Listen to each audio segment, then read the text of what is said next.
திருப்பூரில் இறுதி வாக்காளர் பட்டியலை மாவட்ட ஆட்சியர் மணீஷ் வெளியிட்டுள்ளார். திருப்பூர் மாவட்டத்தில் உள்ள 8 சட்டமன்ற தொகுதிகளுக்கான இறுதி வாக்காளர் பட்டியல் இன்று அனைத்து கட்சியினர் முன்பாக திருப்பூர் மாவட்ட ஆட்சியர் அலுவலக வளாகத்தில் மாவட்ட ஆட்சியர் மணீஷ் வெளியிட்டார்.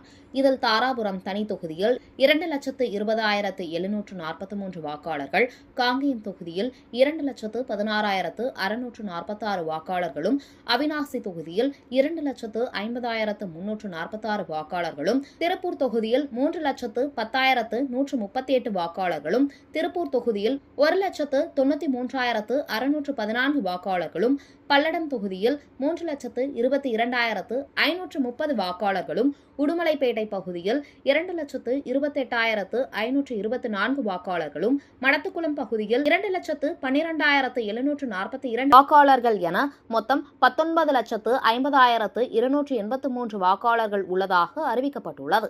வரைவு வாக்காளர் பட்டியலுக்கு பிறகு புதிதாக 74,130 பேர் புதிதாக இணைக்கப்பட்டுள்ளனர். இதன்படி எஸ்ஐஆர் திருத்தம் காரணமாக திருப்பூர் மாவட்டத்தில் 4,89,648 பேரின் பெயர்கள் நீக்கப்பட்டுள்ளதாக தெரிவிக்கப்பட்டது.